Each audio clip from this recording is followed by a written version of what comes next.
सावन सोमवार का चमत्कार। एक व्रत ने भिखारी को बनाया करोड़पति। जिस घमंडी भाई ने संपत्ति हड़प कर अपने बड़े भाई को भूखे मरने के लिए सड़क पर फेंक दिया था, उसी सावन के सोमवार के एक चमत्कारिक व्रत ने उस गरीब भाई को रातों रात करोड़पति बना दिया और घमंडी भाई को दाने दाने का मोहताज कर दिया।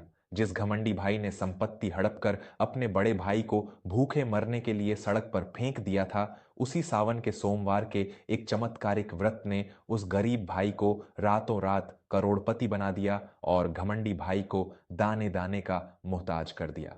शिवनगर नाम की एक प्राचीन और सुरम्य बस्ती में मदन लाल नाम के एक अत्यंत सीधे और ईश्वर के प्रति समर्पित व्यक्ति रहा करते थे।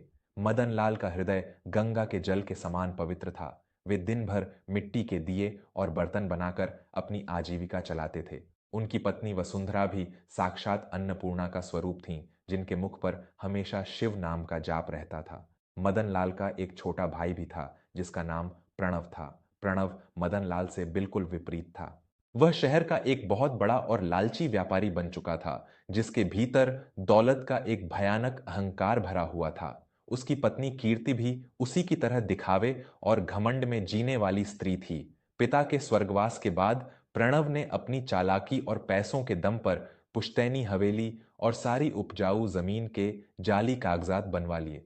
एक दिन जब मदन लाल और वसुंधरा अपने घर के आंगन में बैठे थे, प्रणव अपने कुछ गुंडों के साथ वहां आ पहुंचा। भैया मदन लाल, अब ये हवेली और ये जमीन मेरी है। बाबूजी ने मरने से पहले अपनी सारी संपत्ति मेरे नाम कर दी थी। तुम्हारा इस घर पर अब कोई अधिकार नहीं है। अपना ये मिट्टी का कचरा उठाओ और अभी इसी वक्त मेरे घर से निकल जाओ, प्रणव ने अत्यंत कठोर और चुभने वाले शब्दों में कहा। मदन लाल अवाक रह गए। उनकी आंखों में आंसू आ गए। उन्होंने कांपते हुए हाथ जोड़े और कहा, ये तू क्या कह रहा है प्रणव? हम तो एक ही माँ की कोख से जन्मे हैं। तू पूरा व्यापार ले ले, मुझे कोई लालच नहीं है, लेकिन कम से कम इस पुश्तैनी हवेली के एक छोटे से कोने में हमें रहने दे। मैं तेरा बड़ा भाई हूं, मेरे सिर से ये छत मत छीन। तभी कीर्ति ने अपने रेशमी कपड़ों को संभालते हुए मुंह बनाया और बोली, अरे रहने दीजिए जेठ जी। इस हवेली में बड़े बड़े सेठ और व्यापारी आते हैं। आप जैसे फटेहाल और मिट्टी से सने हुए लोगों को देखकर हमारे रुतबे पर क्या असर पड़ेगा? हमने कोई अनाथालय नहीं खोल रखा है। चुपचाप यहां से निकलिए, वरना धक्के मारकर बाहर निकलवा दूंगी। मदन लाल और वसुंधरा का दिल इस अपमान से छलनी हो गया। उन्होंने एक भी शब्द नहीं कहा। वसुंधरा ने अपने घर के छोटे से मंदिर से भगवान शिव की एक पुरानी मूर्ति उठाई और दोनों पति पत्नी आंखों में आंसू लिए उस हवेली की चौखट को हमेशा के लिए पार कर गए। उन्होंने गांव के बाहर एक पुरानी टूटी हुई और सीलन भरी झोपड़ी में शरण ली। उनके पास न खाने को अन्न था और न ही ओढ़ने को पर्याप्त वस्त्र। मेरे आदरणीय और प्रिय श्रोताओं, मैं आपका अपना विवेक वर्मा। जरा सोचिए, दौलत का नशा इंसान को कितना अंधा कर देता है कि वह अपने ही खून को, अपने ही बड़े भाई को सड़क पर फेंकने से पहले एक पल भी नहीं सोचता। आज के इस कलयुग में रिश्तों की डोर कच्चे धागे से भी कमजोर हो गई है। लेकिन जो लोग ईमानदारी और ईश्वर की भक्ति का मार्ग नहीं छोड़ते, साक्षात महादेव उनकी रक्षा के लिए किसी न किसी रूप में अवश्य आते हैं। अगर आपके सीने में भी अपने परिवार के लिए सच्चा प्रेम है और आप मानते हैं कि ईश्वर का न्याय अटल है, तो मेरी आपसे हाथ जोड़कर विनती है कि अभी वर्मा स्टोरीज को सब्सक्राइब करें। आपका एक सब्सक्राइब मुझे समाज की ऐसी ही कड़वी सच्चाइयों को उजागर करने और हमारी सनातन संस्कृति को बचाने की शक्ति देता है। अपनी भावनाओं को एक आवाज देने के लिए और हमारे इस परिवार का अटूट हिस्सा बनने के लिए तुरंत वर्मा स्टोरीज को सब्सक्राइब करें। कुछ ही दिनों बाद सावन का पवित्र महीना शुरू हो गया। आसमान से अमृत के समान झमाझम बारिश होने लगी। मदन लाल की उस टूटी झोपड़ी की छत टपक रही थी। घर में अन्न का एक दाना नहीं था। सोमवार का दिन था। सावन के पहले सोमवार की सुबह वसुंधरा भोर में ही उठ गई। स्वामी, आज सावन का पहला सोमवार है। हमारे पास भले ही भगवान को चढ़ाने के लिए 56 भोग नहीं है, लेकिन हमारे पास सच्ची श्रद्धा तो है। मैं आज महादेव का निर्जला व्रत रखूंगी। वसुंधरा ने अत्यंत शांत और दृढ़ स्वर में कहा। मदन लाल ने अपनी पत्नी के कमजोर चेहरे को देखा और उनकी आंखों में आंसू आ गए। वसुंधरा, तुम पिछले 2 दिन से सिर्फ एक समय की सूखी रोटी खा रही हो। तुम्हारा शरीर बहुत कमजोर हो गया है। ये निर्जला व्रत तुम कैसे सहन करोगी? शिवजी तो भाव के भूखे हैं, वो तुम्हारी इस मजबूरी को समझेंगे। वसुंधरा ने मुस्कुराते हुए कहा, महादेव की कृपा से बड़ा कोई बल नहीं है स्वामी। जो स्त्री सावन के सोमवार का व्रत पूरी निष्ठा से रखती है, शिवजी उसके सुहाग और उसके घर की हर दरिद्रता को दूर कर देते हैं। आप चिंता ना करें। वसुंधरा ने जंगल से कुछ जंगली बेलपत्र और धतूरा इकट्ठा किया। दोनों पति पत्नी बारिश में भीगते हुए गांव के सबसे प्राचीन शिवालय में पहुंचे। उसी समय प्रणव और कीर्ति भी पूरे तामझाम के साथ मंदिर में आए। उनके पीछे नौकरों की एक पूरी कतार थी, जिनके हाथों में लीटरों दूध, मेवे, मिठाइयां और सोने चांदी के छत्र थे। प्रणव ने मंदिर में जोर जोर से शिव स्तुति का दिखावा शुरू कर दिया। जब उसकी नजर एक कोने में खड़े मदनलाल और वसुंधरा पर पड़ी, जो एक छोटे से लोटे में जल और कुछ बेलपत्र लिए खड़े थे, तो उसका अहंकार जाग उठा। प्रणव ने आगे बढ़कर मदनलाल को एक जोरदार धक्का दिया। मदनलाल के हाथ से जल का लोटा छलक गया। हटो यहां से, तुम्हारे इन गंदे कपड़ों से मेरे रेशमी वस्त्र अशुद्ध हो जाएंगे। क्या लेकर आए हो तुम अपने इस लोटे में? तुम्हारे इस जंगली पत्तों और साधारण पानी से भोलेनाथ प्रसन्न नहीं होंगे। शिवजी तो मेरे इस 56 भोग और सोने के सिक्कों के चढ़ावे से खुश होंगे। भिखारी कहीं के, भगवान के दरबार में भी आ गए मुंह उठाकर। प्रणव ने भरी सभा में अपने बड़े भाई का भयानक अपमान किया। वसुंधरा जमीन पर गिरे हुए उन बेलपत्रों को देखकर रोने लगी। मदनलाल ने अपने छोटे भाई को क्षमा किया और चुपचाप पीछे हट गए। उन्होंने मंदिर के बाहर से ही भगवान शिव को प्रणाम किया और भारी मन से अपनी झोपड़ी में लौट आए। मेरे प्यारे दोस्तों, भगवान शिव का नाम भोलेनाथ ऐसे ही नहीं है। वो किसी के सोने और चांदी के भूखे नहीं हैं।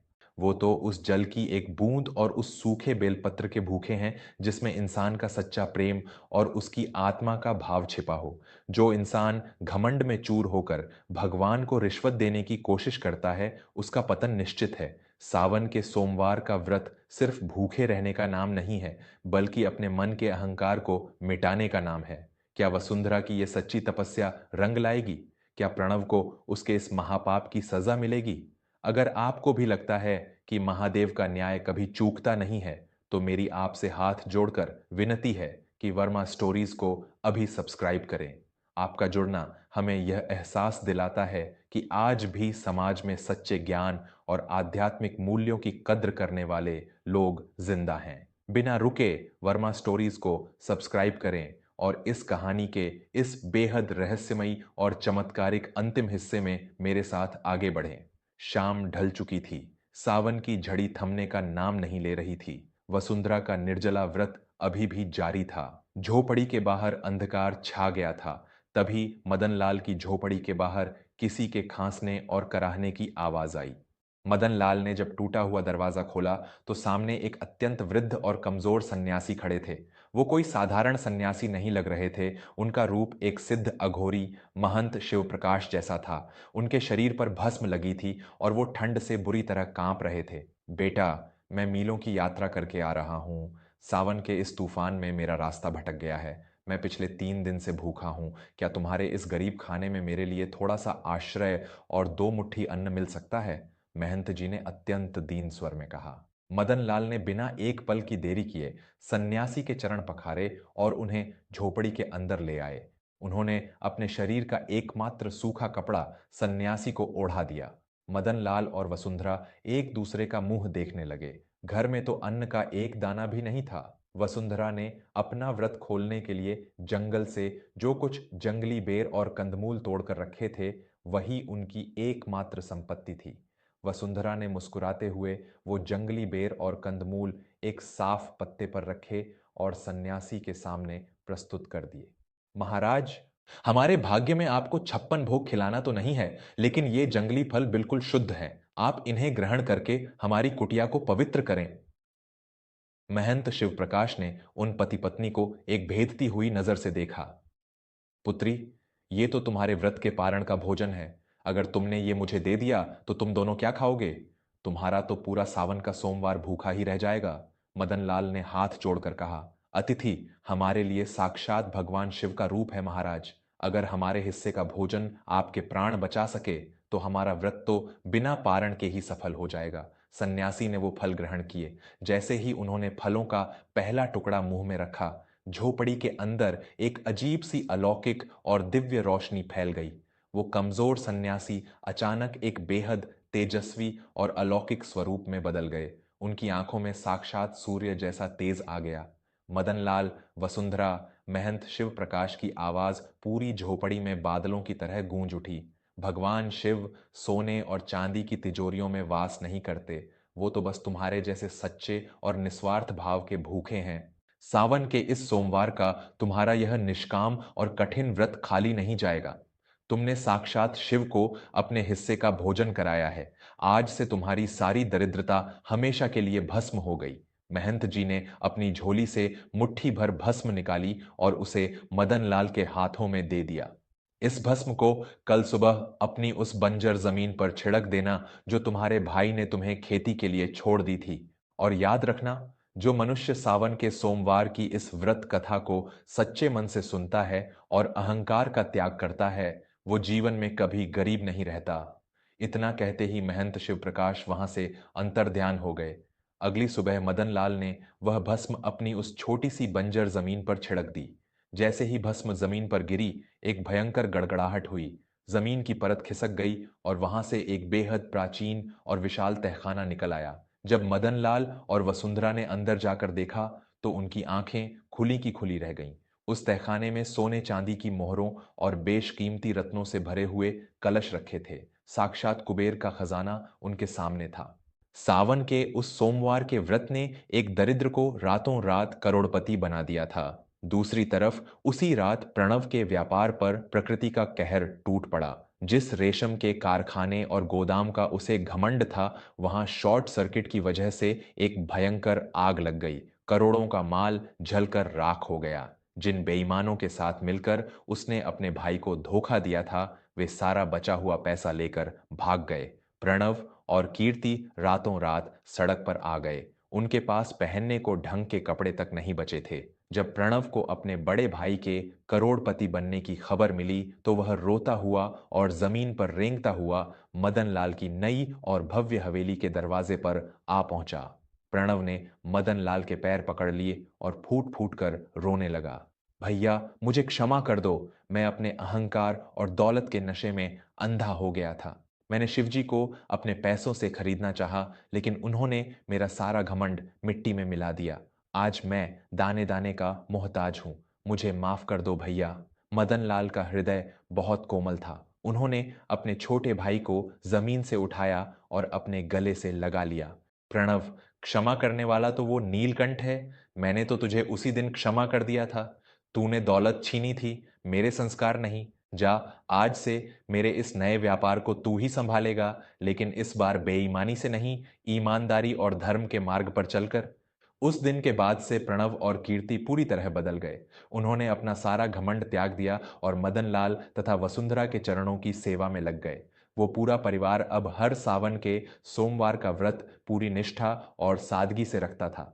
दोस्तों, सावन का सोमवार कोई साधारण दिन नहीं होता। यह दिन हमें सिखाता है कि जो इंसान अपनी इच्छाओं पर नियंत्रण रखना जानता है और जो अभाव में भी ईश्वर का मार्ग नहीं छोड़ता, उसे संसार की कोई ताकत गरीब नहीं रख सकती। दौलत का अहंकार एक ऐसा जहर है जो इंसान की मति भ्रष्ट कर देता है। भगवान आपके कपड़ों और आपके पैसों को नहीं देखते, वो सिर्फ आपके कर्म और आपके दिल की पवित्रता को देखते हैं। अपनों का सम्मान करें, गरीबों की मदद करें, यही सबसे बड़ा व्रत है। मैं आपका अपना दोस्त विवेक वर्मा अब आपसे विदा लेता हूं।